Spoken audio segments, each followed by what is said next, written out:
What's up, you guys? Welcome back to Sideline Thoughts College Football Edition. It's been a while since I came back to do one of these episodes. I know it took a little break. There's been a lot of shifting and movements in the AP poll ranking, a lot of teams winning games, a lot of teams losing games, obviously. Uh, but what I mean by that is that a lot of teams that are expected to lose were winning. A lot of teams that were expected to win have been losing. So there's been a lot of crazy stuff, a lot of really close games, a lot of unexpected teams to continue to be undefeated still. Like Air Force, that's one that I didn't think were even going to be close to being top in their conference, and yet they're in first. So I'm back at it right once again. Had it I was busy a couple weeks ago. I wanted to get more episodes out. I just could not, but now I am back getting this episode out. This is after week 9 of the college football, and you know how I usually do it. We go right into the AP poll rankings at the end. Sorry, going into week 10 at the end of week 9. Starting off, we have Georgia continuing 8-0. They played Florida. Well, I'll get into the games like that a little later, but they played Florida, still undefeated 8-0. Michigan as well, number 2, 8-0, undefeated. Number 3, Ohio State, 8-0, undefeated. Their big game was against Penn State, like I mentioned earlier in my rankings before. That was a big game. We got surprisingly a team that I didn't think at the beginning of the season was going to be here. Number 4, Florida State. However, as the season's gone on, they've proven that they are the number 4 team. So that's great for them. Washington, number 5, undefeated 8-0. Like I said, I think they're winning the Pac-12 undefeated. I think they should earn that fourth seed spot. I think Florida State should take that third seed spot. That's just my opinion right there. I think Washington deserves to be in the college football playoffs.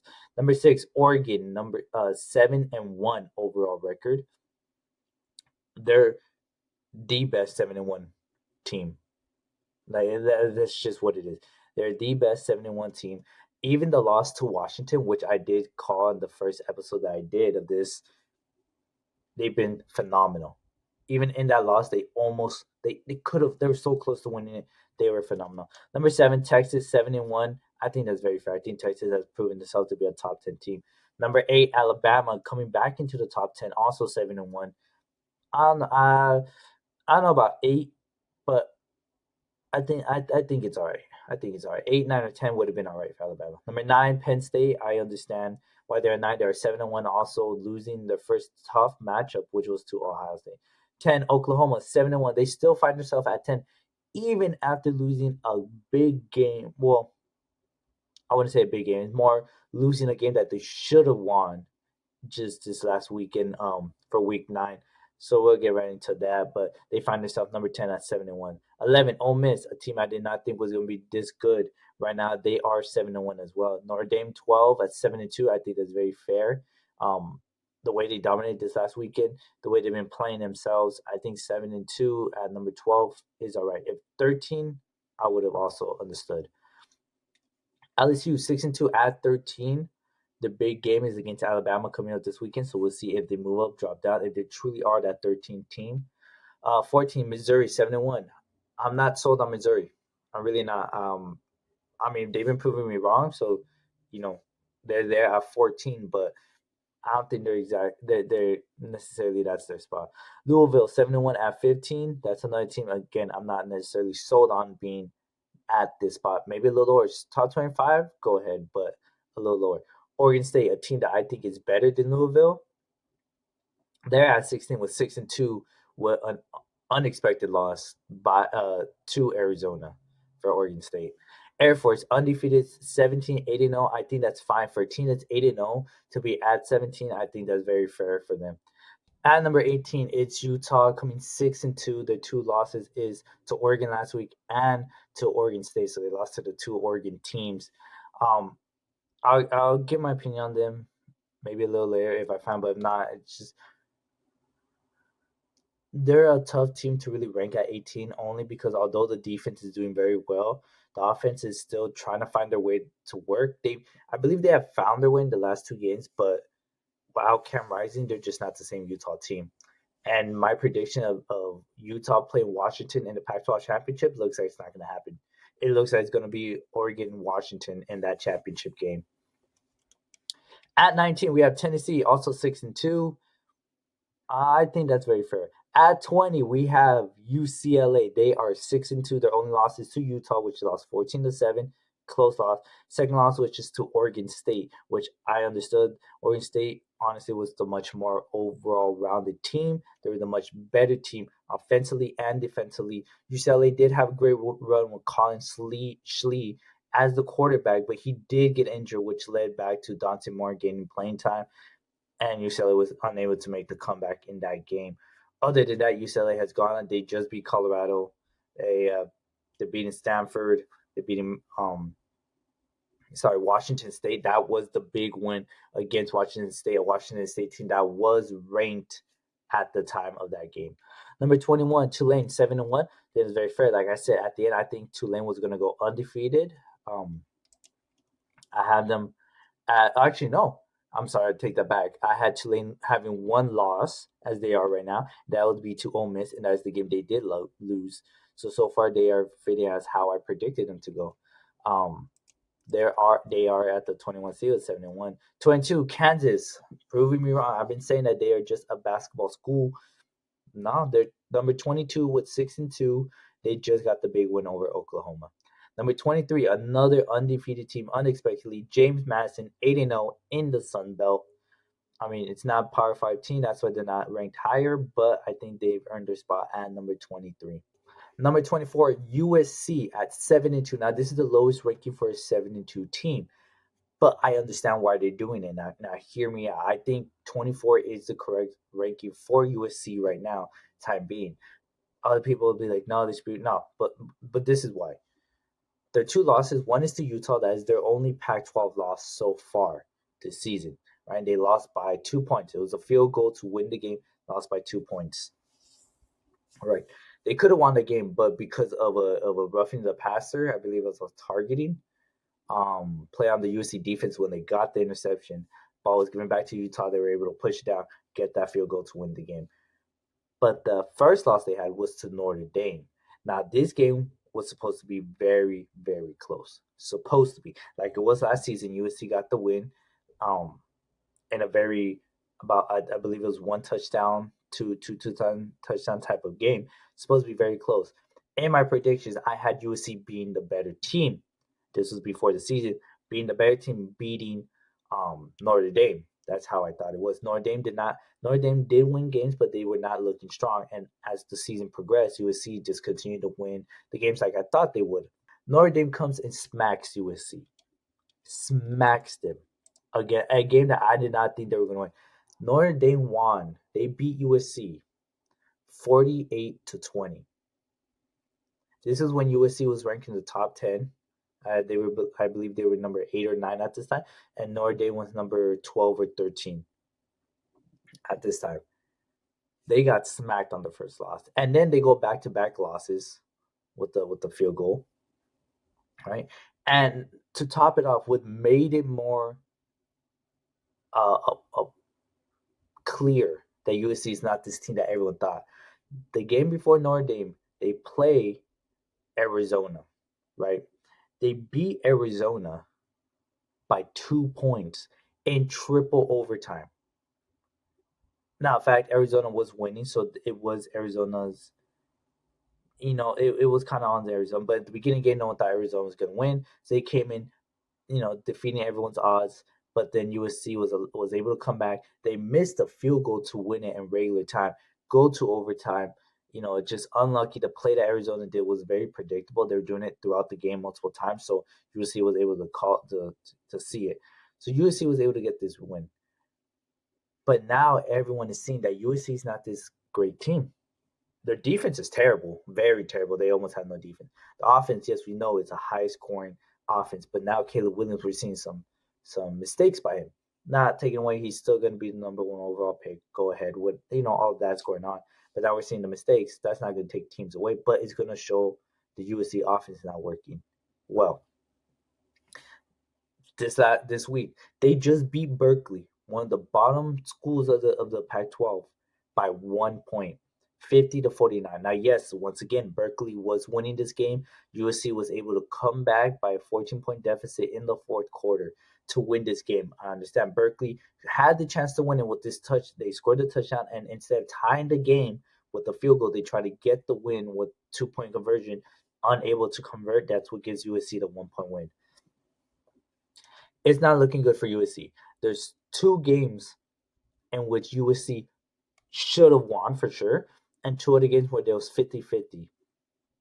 Now, you lose those two 50-50s, understandable, but you win two games, and when, like I said, they were supposed to win, and by when I mean they're supposed to win, they did win, but they're supposed to win by a lot, by a margin, and they did not. USC's next three games,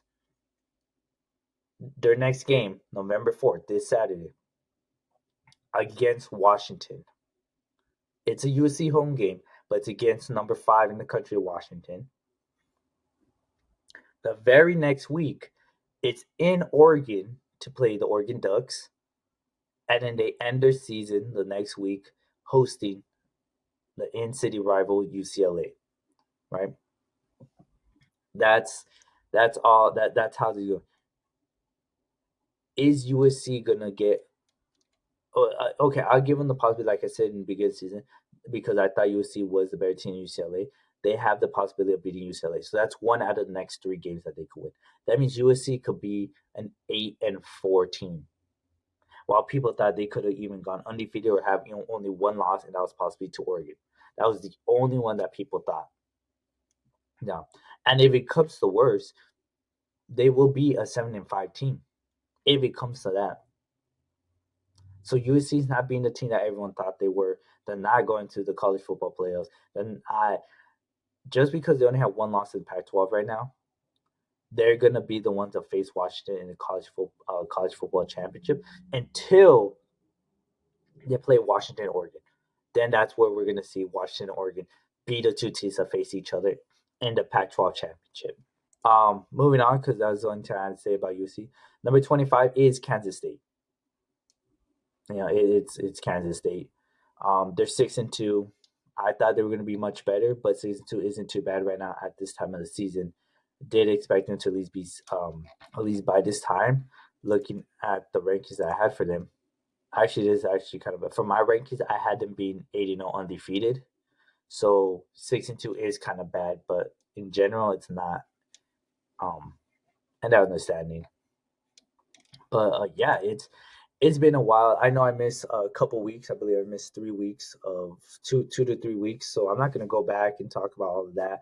I'm just going to continue from here on now. The next 4 weeks of college, 3 4 weeks of college football. It's it's been really fun to watch. It really has. It's been unbelievable. Just look at the scoreboards for the top 25 teams and the teams they played, and I'm just gonna go on, give my little opinions on those games, and then go on to who they play next week. Kind of just getting back into this groove. Number one, Georgia, they beat Florida. Georgia's still undefeated. They're 5-0 the SEC.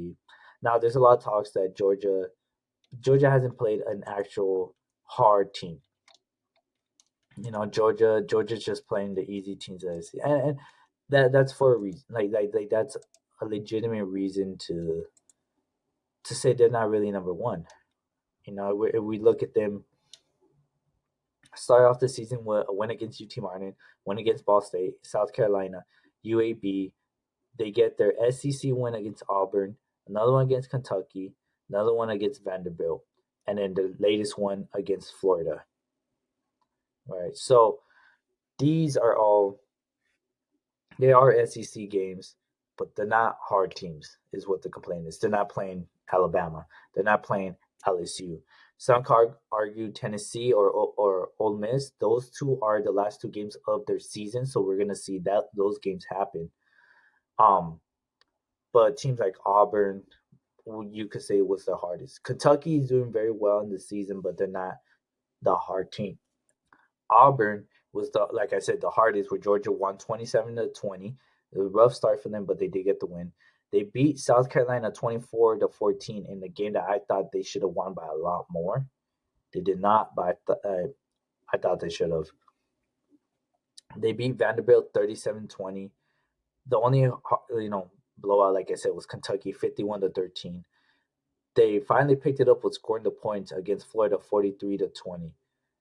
But other than this, I really think that I understand why they say Georgia's not really a number one, but they built a program in which they show they are. Now the interesting thing is Brock Bowers is hurt and he's going to be out. We don't know for how long, and if he's going to be able to play in the playoffs. So that's going to be take into effect a lot if he's going to play in the SEC championship game and in the college football playoffs.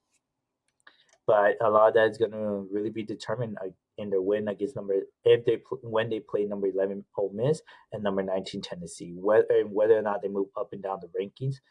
um, I mean, even their next game this Saturday is against number 14 Missouri, right? So that's a point game. See how Ole Miss does. Did they move up or down? That's number 11, and then how Tennessee does. Did they move up and down? But right now they're at 19. But Georgia gets that win. Ohio State continue their undefeated streak. They're 5-0 in the Big Ten, 24-10. To me, looking at how this is. Again, Ohio State, they are not going to go to the Big Ten championship because Michigan's the one leading it. Ohio State has two hard teams that they have played. They won both of them. The two they won was against Notre Dame, and a time that Notre Dame was not playing very well, and it was when they were losing. I said this in previous episodes. No, Ohio State was losing the entire game into the last 3 seconds, where they scored the winning touchdown to win by 3 points. That's the only thing. They beat Penn State, a game where Ohio State defense did step up a lot. They played phenomenal. The offense played better in the first half than in the second. The second half wasn't that good for the offense. First half, they looked much better, much on point. And a Penn State offense that did not look good at all. Penn State defense that looked all right, but that offense did not look good at all. So these are the two hardest ones. Now you could say Penn State, they're always like this, a fluke, okay, whatever. The Notre Dame one, you're playing them in the time they weren't playing very well. Maryland, I believe Maryland was in the rankings at this time, and Ohio State being by 20. But their biggest win is 41-7 against Purdue. It's Ohio State just beat Wisconsin 24-10. There's not a lot of hard teams that they're playing next, other into their last game of the season. So next they're playing Rutgers, then they play Michigan State, then play Minnesota until the end where they're playing Michigan, the University of Michigan. That's where we're gonna really see. And like I said, they're gonna lose that one game. So they're still undefeated, but again, it's much like Michigan, Georgia. Michigan's a team that plays easy teams. Florida State, on the other hand, have proven themselves to be in the top four. They're great defensively, great offensively. Jordan Travis is carrying. No, I don't want to say carry this team, but he's a big reason for this team being as good as they are. So props to him. Props to Florida State.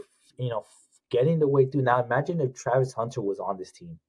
If he did commit to Florida State, the only thing is he wouldn't be playing on both sides of the ball like he is in Colorado, where he's a wide receiver, cornerback. Here at Florida State, he only would have been the corner, but I think he still would have been a phenomenal player. But Florida State just controlling the ACC, dominant win over Wake Forest, 41-16. Washington undefeated once again. Now they're another team where it's like they have kind of fairly easy schedule. Do they just beat Oregon, which a lot of people still consider the best team in the Pac-12, right? Over Washington. They still beat Oregon. They they have to go against USC, right? They have to play USC, which a lot of people think is one of the best teams. They beat Arizona, beat Berkeley, that's all right. They just beat Stanford, all right. They beat Arizona State, and a very low scoring game of 15-7 against Arizona State. All the other ones they've scored crazy high. Now Washington has to play USC, like I mentioned. They had to play Utah. They had to play Oregon State, which has been a very solid team, a very middle ranked top 25 team. And I agree with the ranking. They're a very solid team. DJ Ukulele has been playing great for that team. And their defense just phenomenal, forcing the quarterbacks to run outside the pocket and make very tough plays. Great defense team. And then they have to play in-state rivals Washington State. It's not exactly the easiest schedule. If you want it, you could say making it the hardest schedule, you would just take out you would take out Stanford or Berkeley and put in UCLA. That's pretty much the only way to make it the hardest schedule. But being the number one team in the Pac-12, the team that I also think is the number one, this is what you get, and they're rolling through. Yeah, they I wouldn't say struggle against Oregon. They played very good, but Oregon played also very good. So that's the one game that was close. They struggled a bit against Washington to get to against Arizona State to get points, but that just happened. So now Washington's proving to me, in my opinion, that they're not a fluke 5-0 Pac-12 to 8-0 undefeated team. I don't think so.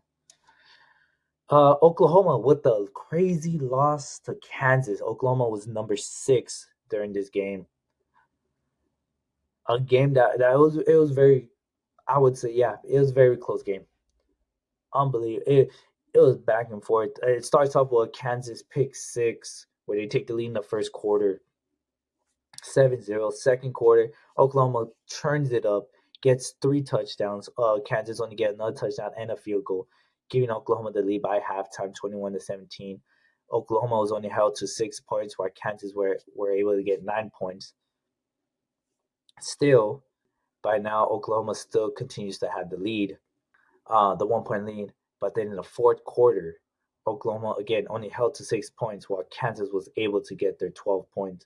12 were able to get 12 points and what they need for a 5 point win over Oklahoma. A really great game. Again, Kansas proving me wrong. Oklahoma now facing just a conference team, and they get a big loss. Texas gets the easy win over BYU, 35-6. No problem. Texas again continue the dominance. They're 7-1, 4-1 the Big 12. Just the loss to Oklahoma is what brought them down. Oregon getting a very, very important, easy win over Utah. Yeah, first quarter alone was pretty much it. Oregon's defense doing phenomenal like they've always done so far this season, keeping opponents to only 6 points as we've seen them do multiple times. Washington was the only one where they could not hold them below double digits. But that was it. Against a Utah team that the defense is doing very well, the Oregon was able to put 35 points. Against a very well defense, a very, like I said, very well defense. Looking back, they were unable to really hold down Oregon State, but again, Oregon State's also a very good team. A lot of, especially the game against Oregon State and other teams for Utah, their losses was because Cam Rising was not playing at quarterback. Their losses because they didn't know who to put at quarterback or who they could trust as quarterback, let alone their second string quarterback was getting hurt against Oregon State. Even against UCLA, they've only won 14-7, a game that it wasn't very great offensively for Utah. I think if Cam Rising was playing, they'll be a much better team. I think they'd at least one of the losses would have became a win easily. I don't think this game against Oregon they would have won. I think Oregon's just overall too good to have won this one. But Utah would have been definitely a much better team with Cam Rising playing. I'm really hoping he just comes back and we can see some Cam Rising before the season ends.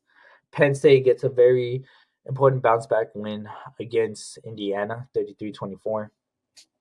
The rest of Penn State's schedule isn't exactly the hardest, so I had them going. Sorry, at the beginning of the season, I had Penn State 2 losses, and so far they're on schedule to that. I had the losses to Ohio State, Michigan. They have 1 loss to Ohio State. They beat Indiana. They're about to play Maryland, and then Michigan, and they end the season with 2 wins. So they're on schedule to what I predicted. Now the crazy shocker in the Pac-12: Oregon State losing to Arizona. I was watching the game. Arizona, they're just a team fighting back. Their 5-3 record with a 3-2 record in the Pac-12 does not show what kind of team Arizona has proven itself to be most recently. What stood out the most was their game against USC, and yes, they lost in triple overtime. But to take USC to that, right? It was a crazy ending. Don't get me wrong; it was all crazy ending. To take USC to that with a quarterback, Fifeth, no, sorry, not FIFA, Fifita.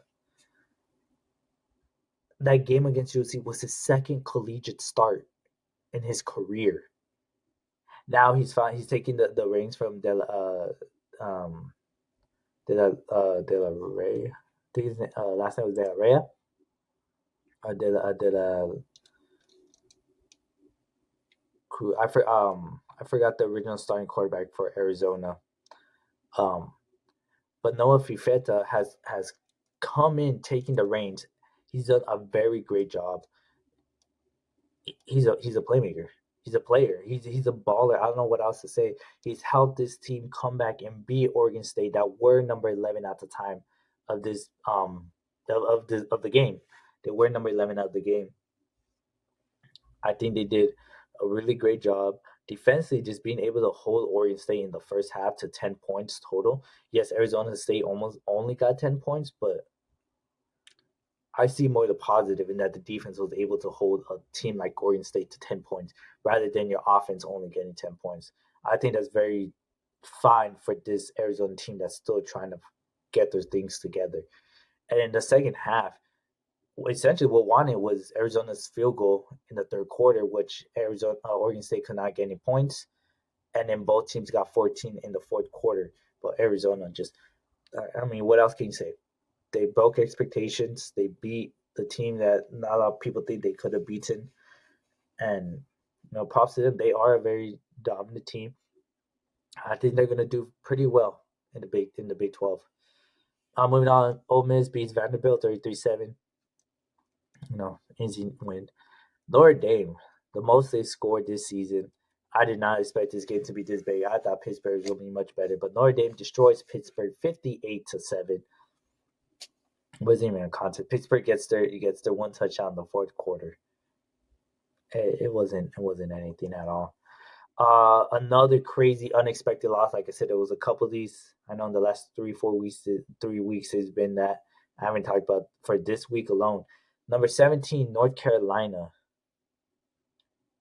lost to Georgia Tech, unranked. Georgia Tech's 4-4 overall with 3-2 in the ACC.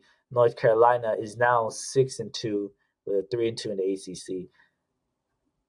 A 46-42 loss for North Carolina. Unexpected. I didn't know what to expect. Georgia Tech's not exactly, the well. There's only two really big schools in Florida for football, and let's just say Georgia Tech isn't number one, as we know.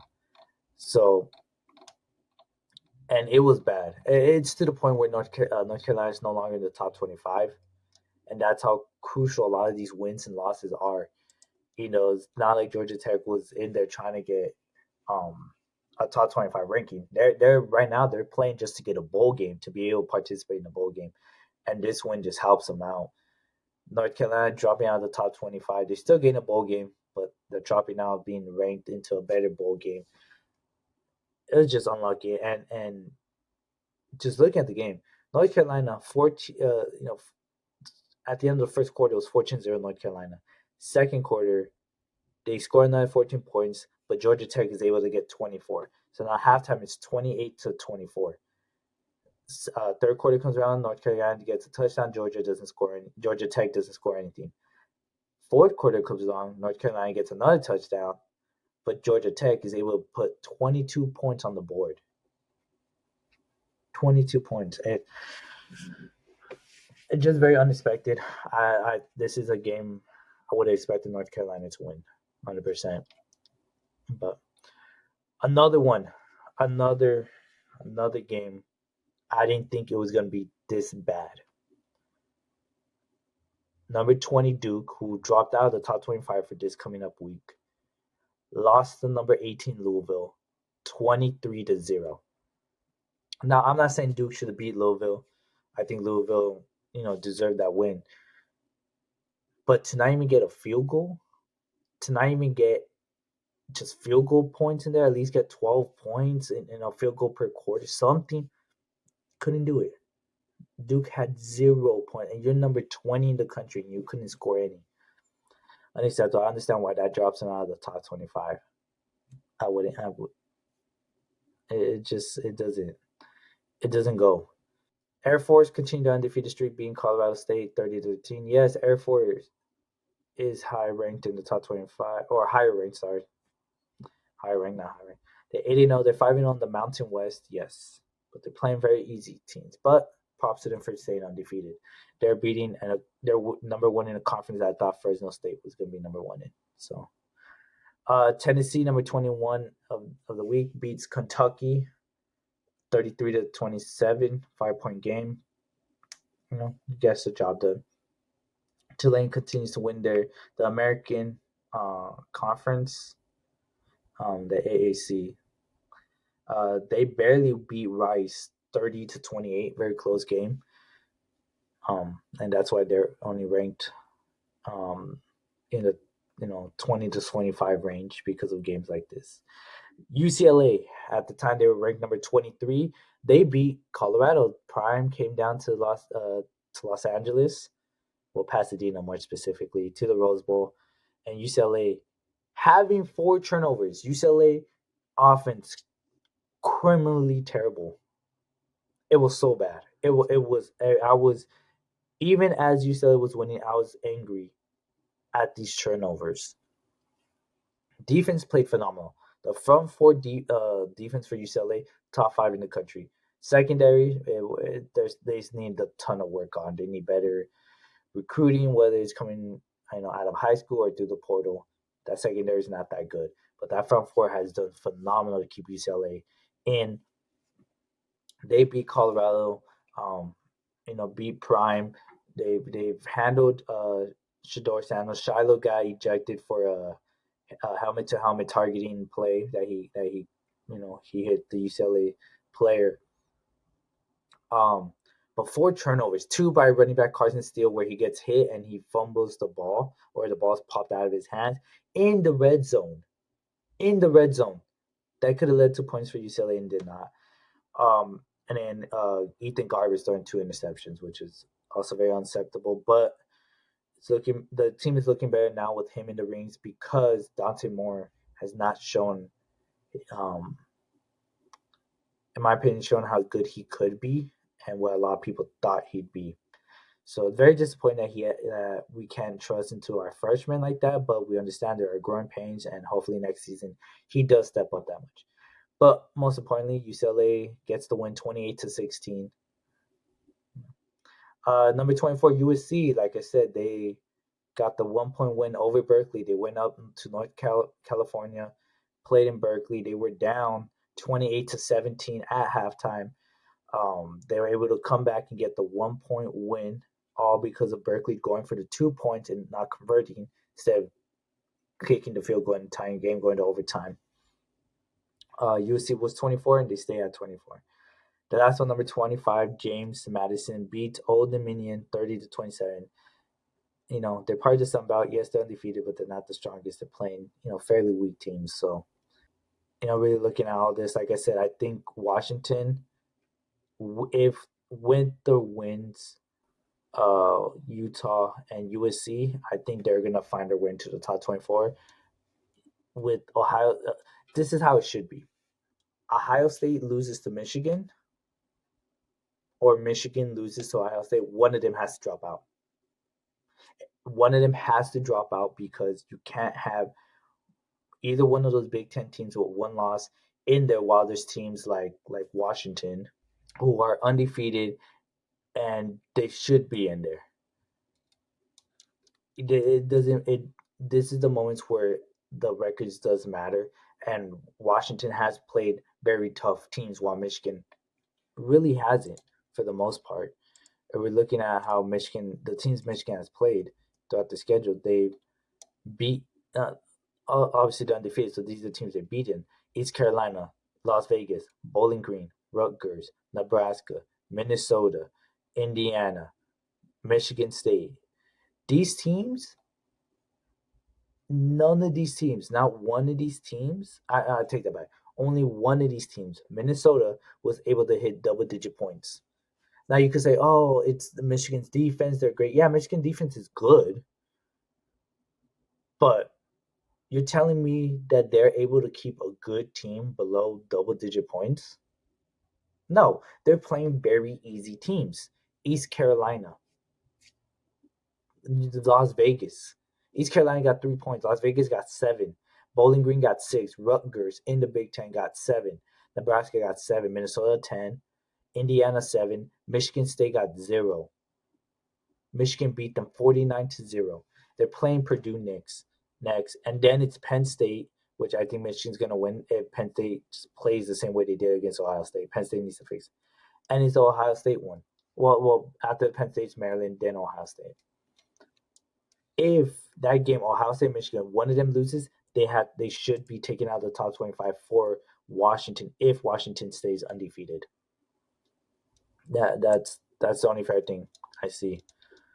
Florida State deserves to be number 4 or 3. I don't care either one, whichever you want to put. Washington deserves 4 or 3 also. That's pretty much my take in those on those top ones. Um, closing this off, looking at Week 10, some Week 10 games. We got to start off. Ohio State's playing Rutgers. Like we said, they're playing in New Jersey. Rutgers home. 25 Kansas State is going to Austin, Texas to play the University of Texas Longhorns, number 7 in the country. These are 9 a.m. games. Texas A&M is going to Mississippi to play against Ole Miss, number 11 in the country. Number 12 Notre Dame is going to South Carolina to face Clemson. Clemson's unranked. They're 4-4. I'm looking back at my notes. Did I add Clemson actually going 11-1? Man, was I wrong? Was I wrong about that? Yeah, they're 4-4 right now. They're bad. Number 19 Tennessee is hosting UConn. Ex UCLA coach Coach Jim Mora is there. He's trying to change it up. Right now they're 1-7, so not much changing up in UConn. They're not exactly a football team. They are a basketball team, basketball school. Arizona State versus number 18 Utah in Utah, Salt Lake City, Utah. Look, the Arizona schools, they're very good in that they could give you problems. Now, I'm not saying they're a very good team in the Pac-12. No, Arizona State is definitely the lower ones, 2-6. Their records don't show, but you see how they give teams problems. They gave USC issues in the first half, even in the third quarter of their game. It is going to be a win for Utah, but I don't think it's going to be a crazy easy win. I really don't. So, keep an eye on that. Army's playing number 17, Air Force. That's going to be in Denver, Colorado. Air Force is hosting, so that's that one. 14, Missouri is going to number 1, Georgia to play number 1 team in the country. Georgia going to get the first loss? No. But we're about to see what kind of team Missouri is, and really, if they are a dominant team, if they really are a top 25 team just in general, even with the loss. Florida State is going over to Pittsburgh. Unlucky for Pittsburgh, 2 back-to-back very hard teams are going to play. 2 losses for them, and that's what I'm saying. Florida State's going to get that win. Maryland is hosting number 9, Penn State. Should be a Penn State win. Number 10, Oklahoma. They're going to their in-state rivals in Stillwater against Oklahoma State. Oklahoma State is definitely a team I thought they would do much better. They're currently 6. Sorry, Oklahoma State is a much team I thought they'd do much better. They're 6-2 overall with a 4-1 in the Big 12. Their losses are to Iowa State, which lost 34-27, which isn't a great look for them, and to South Alabama, 33-7. Another not great look for them. But what helps them is they did beat Kansas 39-32. They did beat Kansas State 29-21. So the Big 12 is very, back and forth on each other. Oklahoma also did get the win against Cincinnati, but Cincinnati's not the same football team as they were 2 years ago when they made the college football playoffs. So there's that one. Virginia Tech's going to number 15, Louisville in Kentucky. Louisville should get that win. Tulane is going over to East Carolina, which is in North Carolina, the game, but the University of East Carolina, Tulane's hoping to continue their win streak. 23, Madison's going over to Georgia State. To my previous comment that there's only 2 schools in Georgia, 2 major colleges in Georgia. There's Georgia State, but it's not a major one. With Georgia State's actually not looking too bad in the Sun Belt. They're 6-2 overall with 3-2 in the Sun Belt. They're about to play the undefeated team in the Sun Belt, James Madison. Berkeley's heading up north to Oregon in Eugene to face the Ducks, the number 6 in the country. It should be an easy win for Oregon. I think Berkeley should find itself lucky if they are able to score 3 points. Not 3 points, 6 points. Sorry, they're able to score 6 points. Find themselves lucky. Number 22, Kansas is going over to Iowa, Ammons, Iowa to be specific, against Iowa State. Big 12 game. Let's see how they do. I think Kansas should win that game. Iowa State, in my opinion, should have been much better, but Kansas is showing that they are the better team. Number 2, Michigan hosting Purdue. Purdue with a terrible, terrible, terrible start to the season. Terrible season in general. They're 6-2 overall, 1-4 in the Big Ten. This game's going to be in Ann Arbor, so Michigan should get that win. Arguably, the second biggest game of the week. Number 5, Washington is coming down to Los Angeles, to the Los Angeles Memorial Coliseum to face number 24, USC. This one's going to be a big one. It's a needed win for USC for how bad they have been performing. But Washington also needs it just to solidify themselves as the best team in the Pac-12, just to earn their spot in the Pac-12 championship, and to continue trying to fight for a spot in the college football championship. So both teams both teams really need this. I have Washington winning this one. Now the game of the week. This is the number 1 game of the week. Number 13, LSU is going down to Tuscaloosa, Alabama to face number 8, Alabama. Alabama's 5-0 in the SEC with 7-1 overall record, while LSU is 6-2 overall with a 4-1 record in the SEC. Both teams need this. Alabama needs it to just continue holding their spot in the SEC championship game, and to try make one last final push for the college football championship. Now LSU is not going to make the college football playoffs, so, but they do need this win to possibly be in the SEC championship game. But this would mean that Georgia needs to lose their games. They would need Georgia to lose. So it's a lot for LSU, but they need every single win. 7 p.m. games. 7 p.m. on ESPN, you have Oregon State, number 16, going to Boulder, Colorado to face Prime and his two sons and his team of Colorado. Colorado's 4-4. They're 1-4 in the Pac-12. I'm not surprised. Like I mentioned before, I've talked to my friends when found out Prime was signing. I said he's winning 3 to 4 games max. And he's reached the 4. And so far, he hasn't won else. I think Oregon State's overall the much better team. Oregon State has defense, and like I said, their specialty is pushing the quarterbacks out of the pockets, making them feel comfortable and forcing them out, in which they have to make plays and do all this stuff. So Colorado's defense doesn't really have a defense. DJ Lukulele, I think he's gonna just torch this defense, especially with the passing game. So I think Oregon State's gonna do a really good job, and Oregon State even has a run game. So I think they're gonna be the much better team and get this win. And especially a bounce back win after they lost to Arizona. Last game of the top 25 at 7:30, my UCLA are going down to I couldn't read. They're going down to Tucson, Arizona to face Arizona. In the beginning of all these college footballs, episodes, I said that UCLA, when I'm making the predictions, that they were going to lose to either one or both Arizona schools. And I said it's always one of them. They just can't beat both. As great of a defense that UCLA's front four is, I don't think the front four is going to be enough. Not saying that they won't do enough, because they're going to do everything to get to the quarterback and pressure him and all that. But it's the secondary that's going to give up the game. It's that secondary that has been giving up previous games and everything like that. So because of that, I think Fifita and this Arizona team that one's coming off a big win. They have the what's the word? I always forget the word. They have the momentum going with them as they're trying to get this win. Even the loss to USC, we saw what kind of team Arizona could be, how great of a team they could be. UCLA defense needs to be really ready and prepared, especially just like that, as we prepare for Fifita to make some passing plays. He's going to make some phenomenal plays. So, um, and UCLA offense has to find themselves. They really do, because it still can't continue with this three quarterback thing. I believe Garbage should be the starter. Um, he should be a starter. He's the more accurate passing quarterback of the team.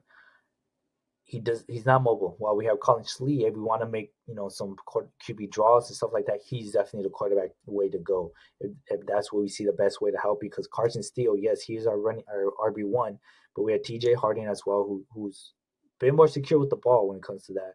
And I don't want more turnovers because of Carson Steele couldn't hold on to the ball. Let Colin Schlee run the ball. We need to let Ethan Garbage, Dante Moore. If you feel like we should put him in, put him in. But I think we've seen enough of him so far where he shouldn't be the starter of the game. Speaking of this, because of everything, I think Arizona's gonna get the win over UCLA. I really do. It's gonna be bound to happen. Like I said, it's one of them. I think UCLA will be able to beat Arizona State, so they're gonna take the one loss between the two Arizonas to Arizona. So yeah, there's that one. That's the last of it. Um, we're gonna see how this weekend goes and how everything else, gets going with it. But it's been crazy. It's been a lot of football. I've been trying to say a lot of just the stuff that I kind of missed, but bring some info. So hopefully next week, next episode, see how else we can talk about. But thank you guys. I'm Gio Galvez. This is Silent Thoughts College Football Edition.